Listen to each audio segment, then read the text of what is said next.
Hey guys, welcome back to Final Bit Gaming. Today I'm going to be talking to you about one of my favorite animes of all time, Monster. Monster is a psychological thriller that follows Dr. Kenzo Tenma. Tenma is a prodigy. He is a very talented neurosurgeon with a fantastic future lined up for him.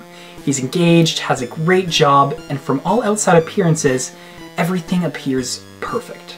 This all changes when a young boy who's been shot in the head arrives at his hospital in critical condition.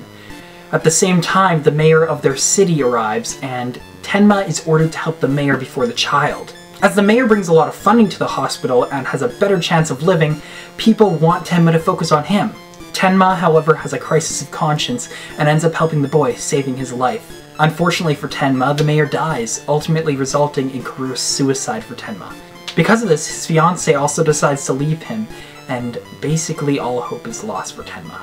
Several years later, one of his fellow colleagues is shot and killed. Tenma soon learns that this was the work of the young boy that he saved, that he gave up everything to keep alive. He feels responsible for what this boy has done, so he sets out on a mission to stop him by any means necessary. What follows is a story full of twists and turns of evil and good and the grey area that lies between. The plot itself primarily focuses on unraveling the story of Johan, or the boy that Tenma saved. Throughout this 74-episode anime, we get to see just how far Tenma will fall, giving up the ideals that helped him save the boy in the first place. Like smoke, Johan just seems to keep slipping through his fingers, always out of reach. In this, he'll team up with a young runaway and a girl who has some connection to Johan. This series is really unlike any other anime or television series I've seen to date. Right off the bat, the entire thing was intriguing, and it only got more intriguing from there. I remember lying on my bed thinking I should get up and do things for the day, but I was stuck in the state of just needing to know what was going to happen. One particular thing that I thought was really unique for a series like this was that the main character, Tenma, would disappear for episodes on end. Instead, we follow side characters and people who didn't seem important in the past, as well as characters who should by all means have been out of the series at that point. The characters seem to really intertwine together and their stories lead into each other.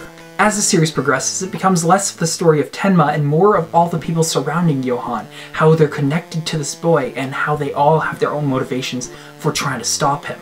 This series also gets very dark. Johan is often compared to Hitler and the devil himself. He is a complete sociopath, and he's an incredibly interesting character to follow. I especially like the episodes where we get to really spend a lot of time with him when he's not just in the background.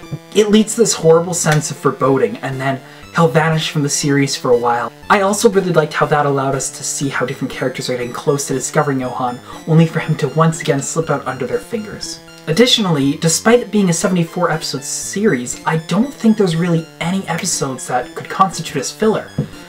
All of them move the plot forward while developing the characters, and it just had a very good pace to it. At times it almost felt frustrating because you're so invested in certain characters who will then disappear from the series for 10-20 episodes before re-emerging.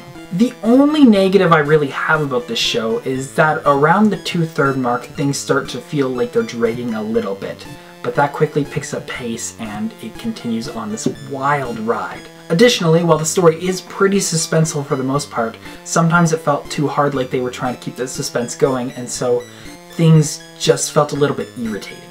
Outside of those very minor instances, I thought the show was fantastic and very well done. There's a children's story in the middle of this that is probably my favorite thing in the entire series. I'm not going to spoil it, but it really was just amazing.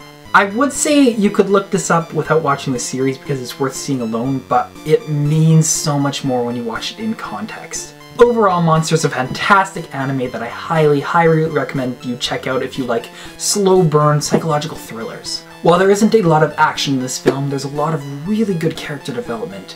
Every character is done so well and has their own arc and discovers things about themselves. There's no real heroes, but just people of varying shades of grey. Except for Johan, he might just be the best antagonist ever, but also strictly an antagonist. And some parts of this are downright chilling, guys. I literally just sat there in horror at the end of some of these episodes with just how dark the series got. Thank you for watching my review of Monster. If you've seen it, please let me know your thoughts down below. Also, if you have any other suggestions for a series like Monster or psychological thrillers in general, I would love to hear them. Alright, stay fancy guys, take care, I'll have a new video for you up soon.